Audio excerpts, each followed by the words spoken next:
So hello guys.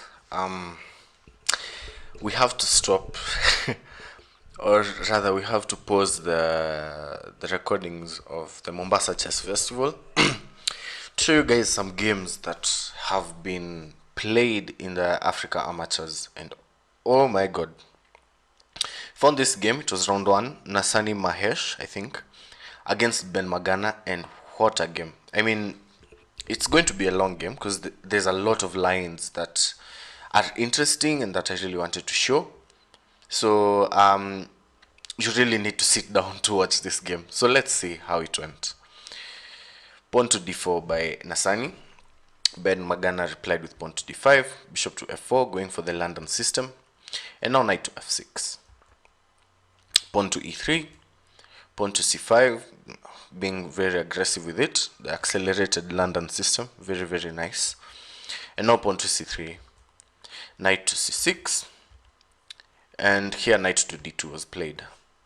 Knight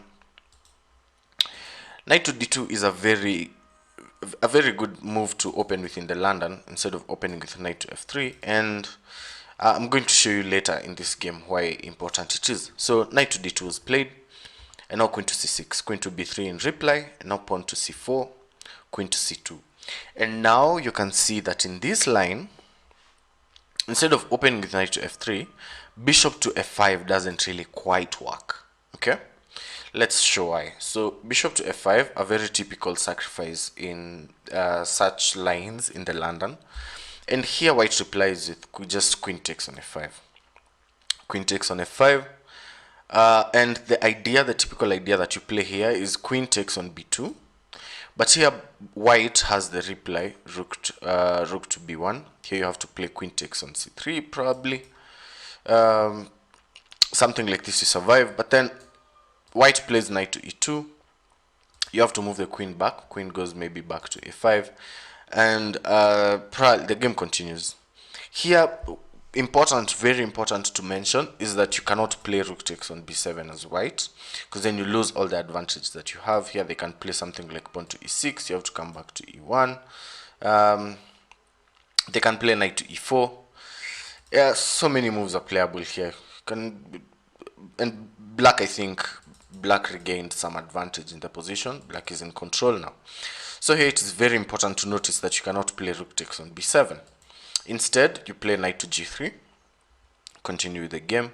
If they play h5, if they play maybe something like pawn to e6, you can even come back. No worries here, you can bring your queen back to c2, continue the game. You still have a lot of pressure on the b7 pawn, and you can grab it any other time in the future.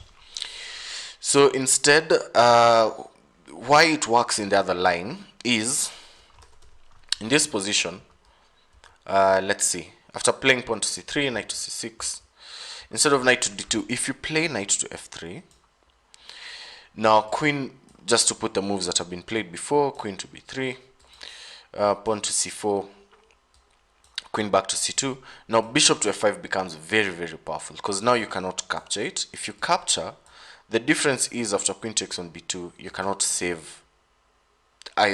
You have to save. You can only save one of these pieces. You can only save the knight. You cannot save the rook. So in this position, you can see with knight to f3, this idea works. The bishop to f5 sacrifice works just fine. Even in the other line, I think it's okay. It's playable for black, but again, it's not as easy to play as in this line. So here, instead of all this, let's just go back to the position. Knight to d2, queen to b3, pawn to c4, queen went back to c2, and now pawn to g6 was played. And here as white, you cannot really wait for bishop to f5. It becomes a very, very annoying move to face. So you have to play pawn to e4 yourself and strike in the center. Ben Magana played pawn to e6, bishop to e2 was played, bishop to g7, and now pawn to e5. So many ideas here can be played. You can play maybe something like okay, knight g to f3 is also playable. Bishop to e3 is a playable move. I can play anything. I think you can maybe try and gamble with pawn to h4. Many ideas. So pawn to e5 was played by white. And now knight to d7. Here you just come back with your bishop to d3. Wrong arrow. Bishop to d3. Continue with the game, because then there's a lot of pressure on this pawn. If they play something like pawn to f6, they can undermine your center as white. So you can maybe play something like bishop to e3 or knight to h3. So many things are playable. Bishop to f3 even. Variety of moves to play here. So instead of all this, knight g to f3 was played. And here Ben Magana castled, pawn to h4, and now pawn to f6. Very, very accurate play from Ben Magana. It's very, very accurate. And here, white has maybe one move, maybe playing bishop to e3. Here is probably the only move that maintains some sort of advantage. And the idea is, after you play bishop to e3, and they play f takes on e5, you want to capture this pawn, right? But you cannot capture immediately, because you just capture immediately. They play queen to a6. Perfectly fine. They're attacking this pawn 3 times. You cannot defend it with any other piece. So instead of this, what you want to do is, instead of d takes on e5, after f takes on e5, you want to capture with the knight. And the difference is, if they trade maybe a pair of pieces, you're attacking the queen, so the queen has to move to a6. Now you can play pawn to f4. And you see that you've eliminated that knight that was sitting on f3. You've now played pawn to f4, you've defended your pawn. You can now jump into squares like maybe knight to f3, then knight to d4. Have very good control of the center, and the game continues from here. So e takes on f6 was instead played by white. And in this position, knight takes on f6 was played by Magana. And you kind of get the feeling that black has sort of equalized in the position. Get the feeling that black doesn't really have that much of or that many moves that are causing him trouble. Kind of get that feeling from looking at the position. Also, this knight on f6 can move at any time and initiate a discovery on the bishop on f4. Get the feeling that black has achieved what he wanted to achieve in the opening. So here instead, can play something like knight to e5, and if they capture, you can capture the bishop, capture the pawn, maybe play something like pawn to g3. You're just fine, just perfectly fine. So after knight takes on f6, bishop to e3 was played now. A little bit too late, in my opinion. I think you could have played this move a little bit earlier. And now knight to g4. I think this move was rushed. I think in this position, you play something like queen to c7, with the idea of playing this and capturing, then having the g3 square for your queen. So you can play knight to g4 immediately after queen to c6, and here they have to stop it somehow. They can play knight to e5 maybe. They can play h5. They can play something like maybe after queen to c7, they can play h5, trying to maybe create something for themselves, maybe, probably, not too sure. But after queen to c7, I think this idea of playing knight to g4 works even better. And I think Magana realized this after the move that he played. So after he played knight to g4 first. Pawn to h5 was played. And now he played knight takes on e3.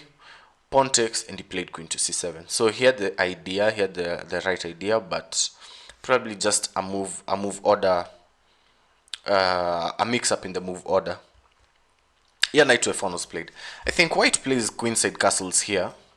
Game continues. Game continues in a very exciting way. Because now after queenside castles, black can play pawn to e5. Chip away at the center.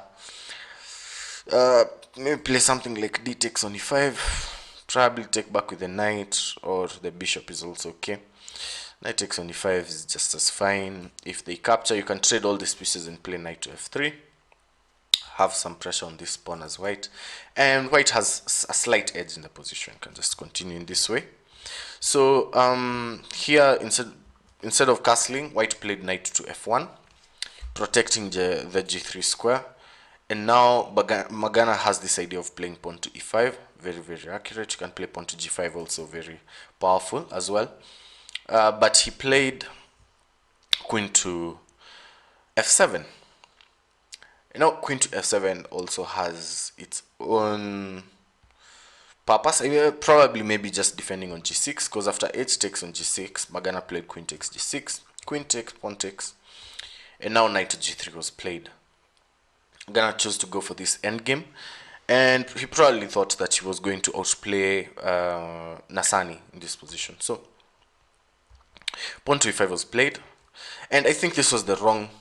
Again, this game has a lot of variety, has a lot of possible lines that could have been played. Here, I think playing pawn to b5 is the better pawn push. Play pawn to b5, and if they try maybe play something like pawn to e4, you can ignore all this and just play pawn to b4. And you're having some sort of control on the queen side. You can capture, play something like rook to b8, or play rook to b8 immediately and capture.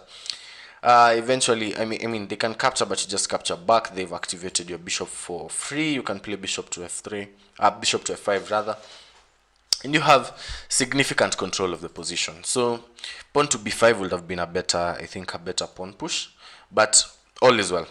Pawn to e5 was played.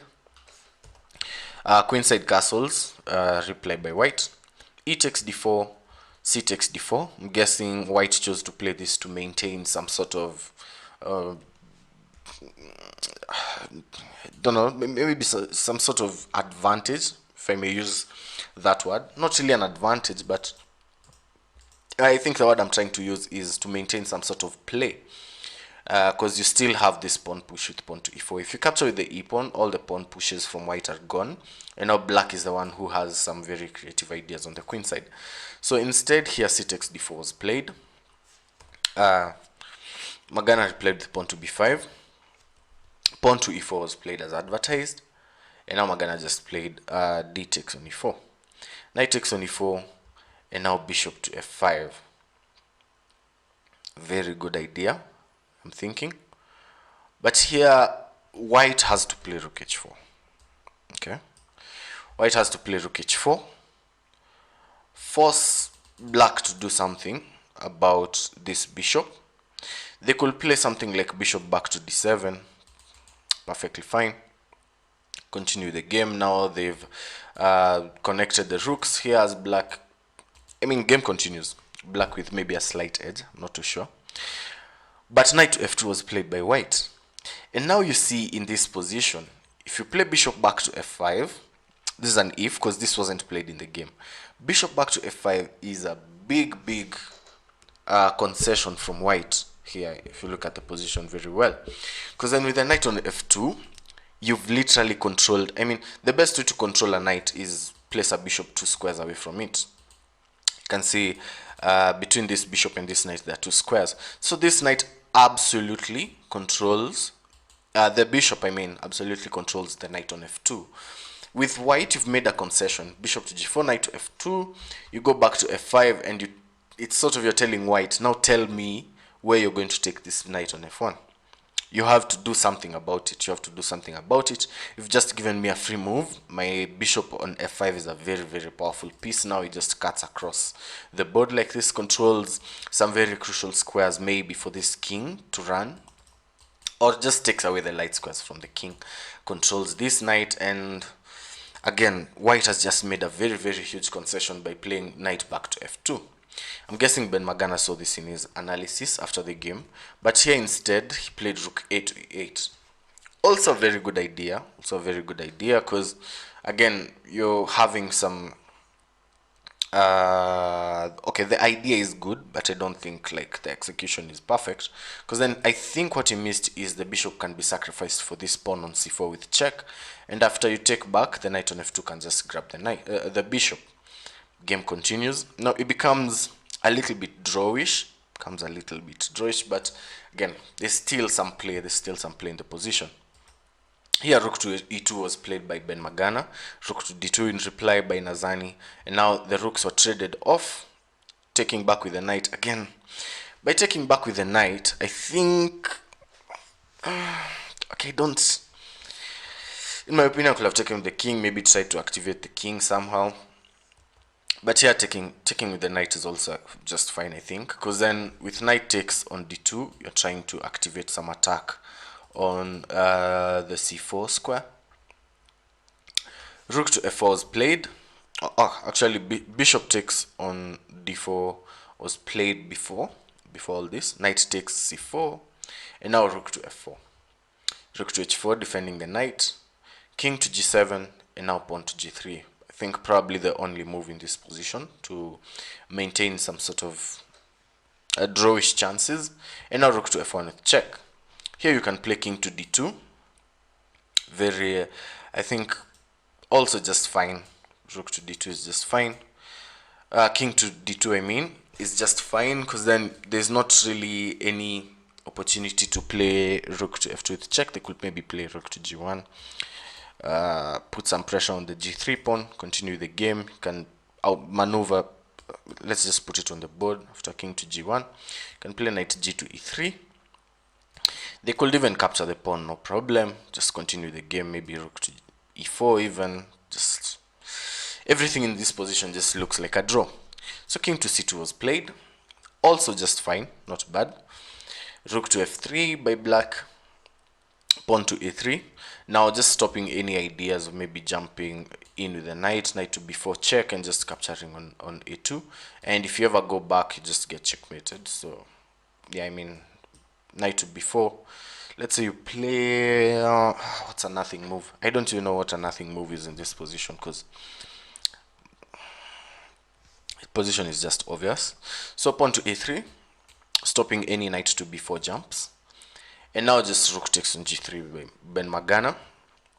Knight to h2, pawn to g5. Again, pawn to g5 is a good idea, very, very good idea, but you can start with rook to g2 with check.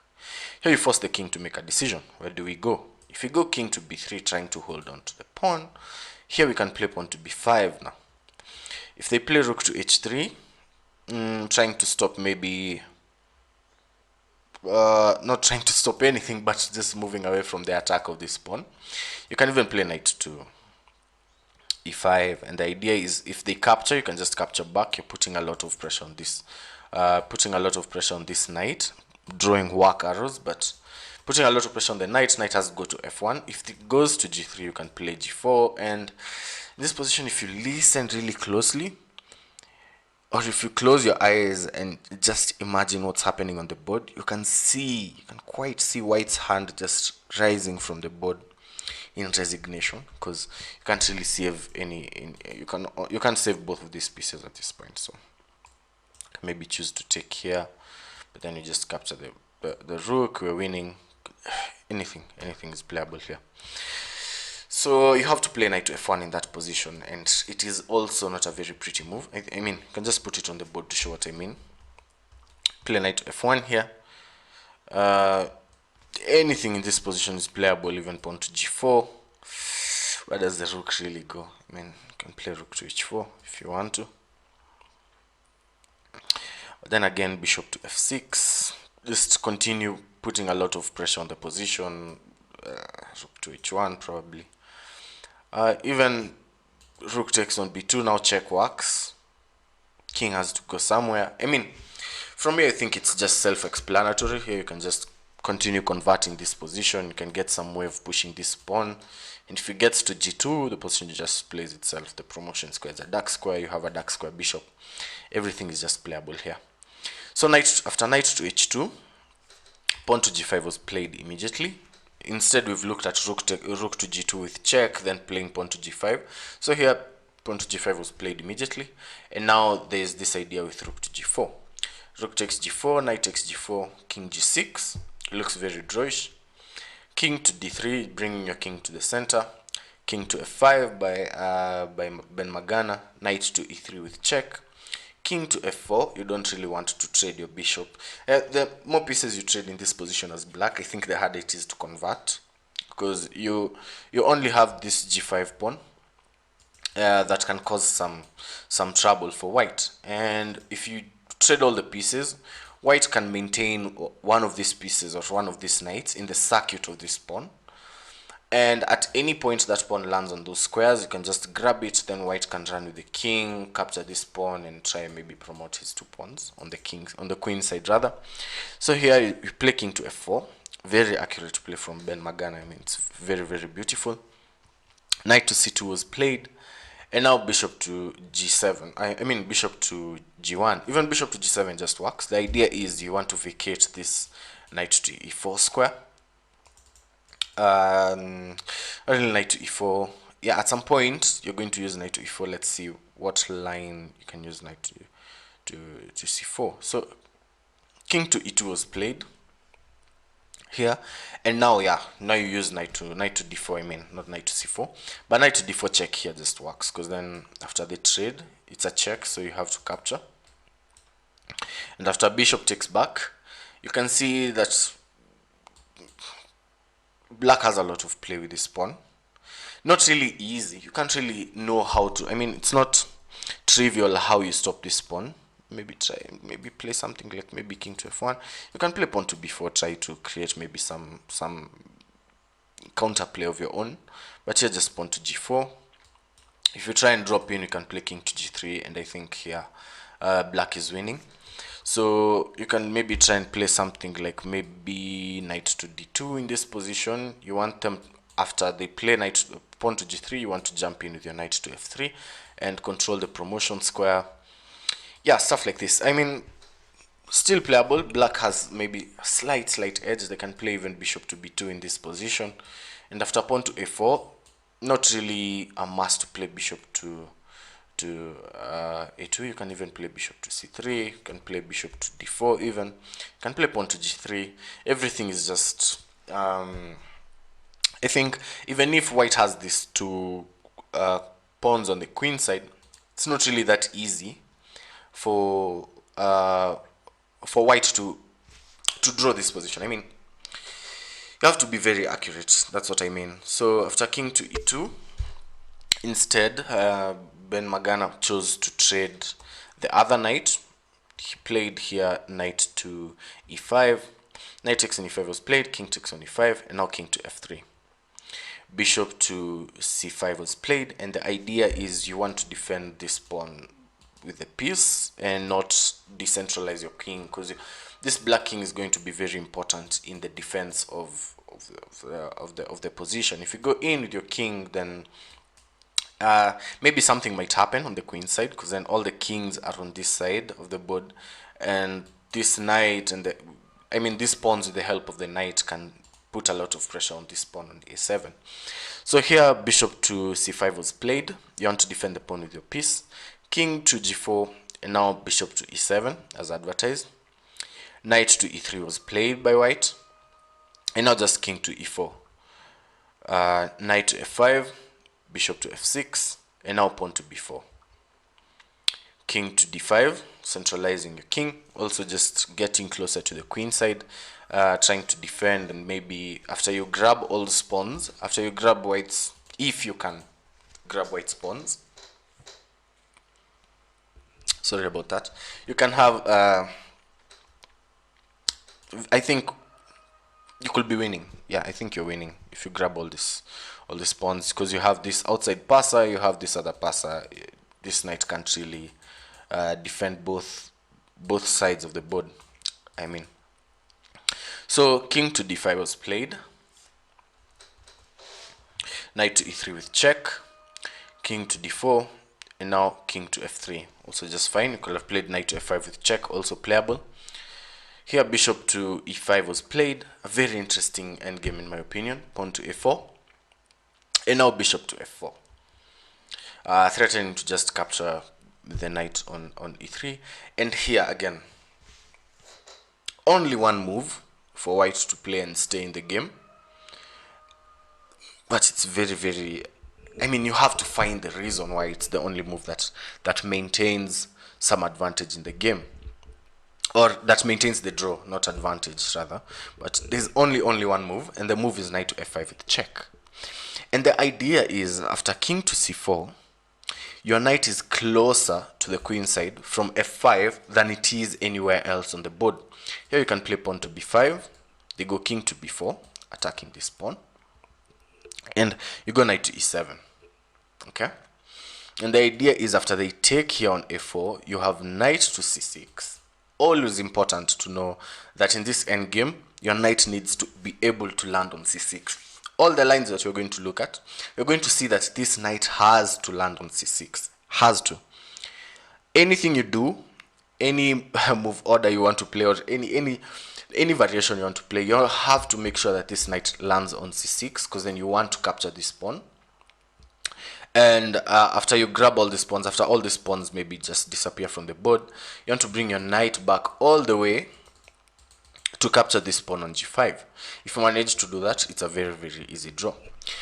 So you have to play knight. You have to find that. You have to find a way of your king or your knight landing on c6. So here, instead of all this, instead of knight to e5, knight to f5 with check, white played knight to d1, and the position is completely winning. Okay, not completely, but again, it's an endgame. Could be completely winning for black if you find the right idea. You can pause the clock. It's a nice little exercise to do. You can pause maybe the video and try and find the winning idea, but to just continue with the game, the idea is now playing king to c4, and you can see the difference is this knight is very far away from the c6 square. Very, very far away from the c6 square, because here if they play again b5, you can go king to b4. Knight to b2 doesn't really work, because then you can play bishop to c3 in this position. Not bishop to c3, but king to c3 can be played in this position. You can play maybe even bishop to d2 is also playable. And slowly but surely, what you're doing with black is you're trying to put white into zugzwang. You're trying to find a way to zugzwang white, so that you can maybe play something like, okay, let's just put it on the board as an example. If they play king to g4, you can now go king to b3 here, and this knight has to leave the defense of this a4 pawn. If they ever try maybe play something like this, it's very obvious, just capture with your pawn. Very, very easy stuff after you get the zugzwang in. If they play something like maybe king here, you can just capture the knight. Not really a line that you can be looking at. So knight to b2 doesn't really work in this position. And if you go back to the game, I mean, there's so many variations, I can't even remember where the game was. So pawn to b5 was played, king to b4, and now knight to b2 was played. Ben Magana played king to b3 immediately, and again, here you waste a move. Find something. You can even play bishop to c7. The idea is you want to put white in zugzwang. You don't want to attack him immediately. You want to maybe find a way of putting him in zugzwang. And if they play something like maybe king here, you can even play g4 and g3, and your pawn is 2 squares ahead of where it was last time. If they play king to g4, you can even play bishop to d8, and again, this knight cannot move because it's defending the pawn. And if they try and move maybe here, you can now play king to b3, chase the knight away. If they play anything else, I mean, what is even there to play? If they play anything else like maybe king to f3 to maybe waste another move, you can even play bishop to f6. It's also just fine. Bishop to f6 I think is just fine. You can play king to b3 is fine also. So you want to zugzwang white. That's the idea of this endgame. So Ben Magana played king to b3 immediately, and the difference is you give us knight to d3. Okay, knight to d3 was played, and the idea here is, let me see, you're trying to find a way of getting to c6. Okay, in my opinion, I think you have to get to c6. King takes on e4 is met with knight takes on f4. Okay, this is, I think, also playable. G takes on e4, king takes, and now after pawn takes on b5, you play king to e3, and I think your king is just in time to match all the way, because king to a4, you can just come maybe king to d2. If they play king here, you can play king to c1, and if they play their king to a2, it's a very easy draw with king to c2. Very trivial, very easy. So I think by playing knight to, you're just in time. By playing knight to d2, you're just in time to capture, and after taking back all this all these moves, your king is just in time to get back to the queen side. So after knight to d2, after knight to d3, I mean rather, king takes on a4 wasn't played by Ben Magana, obviously. He played bishop to d2. Calculated and saw that white's king is quick enough to get back to the queen side. And now king to e2 was played. Again, I think here you have to play pawn to a5. If bishop takes on e5, you can play knight to e5 and you still have the c6 square. Okay? Still have the c6 square. Because you have to get to that pawn on a7. One way or another, you can't really ignore it. So here you play pawn to a5. If they don't capture, they have to capture, because again, you can just push the pawn probably in that position. They play something like maybe king to c4. Here you just push, and in this position, I think even white is winning instead, because if you capture, could even take back or even play pawn to a6. I think pawn to a6 is more accurate because the promotion square is a light square. This bishop can never land on any important dark square diagonal. I mean, cannot land on this diagonal to stop the pawn. So in this position, white is even winning. So instead, king to e2 was played by white instead of playing pawn to a5. And again, the advantage goes back to black. Ben Magana here played bishop to b4. Pawn to b6 was played. Again, here you play pawn to a5. Always. The idea is to get to that e6, to that c6 square. You really have to get to it, because then bishop takes on a5. Again, you have knight to e5. You have the c6 square for yourself, and this pawn can never really reach the promotion squares because your king can just stand on a light square, and after your knight is done sweeping the queen side, you can bring your knight all the way back and capture the pawn. So you have to create something. You have to find a way of getting to c6. I think here, and I don't really think playing this immediately gets you the idea or gets you the win, because you play knight to e5. Here they can play king takes,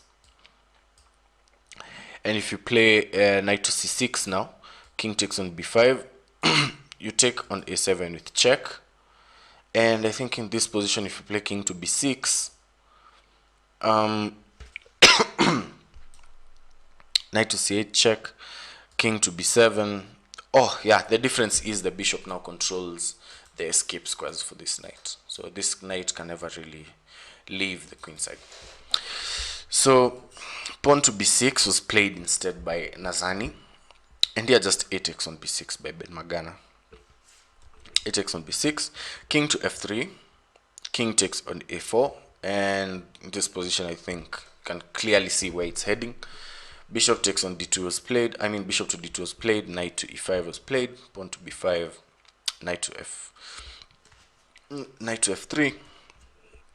Even just bishop to f4.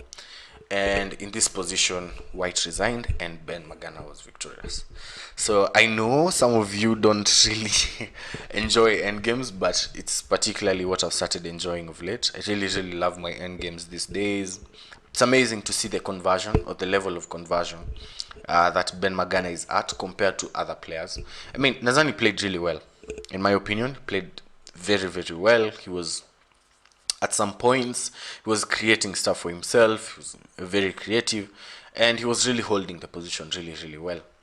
Just a few moves away from drawing the game. If he understood that he has to get to the c6 square, could have maybe gotten out to the draw.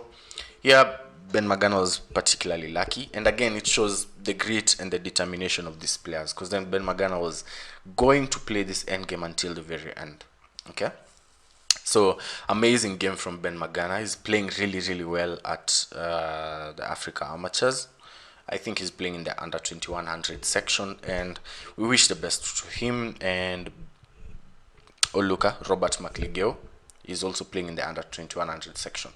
So yeah, that was the game. I hope you enjoyed it. If you're still watching up to this point, you really love your end games too, and it's amazing to see how Ben Magana converts such positions. So yeah, that was the game. Hope you enjoyed it. Don't forget to like and subscribe, and comment on some variations that you think were particularly interesting to you. So yeah, enjoy your week. Have an amazing week.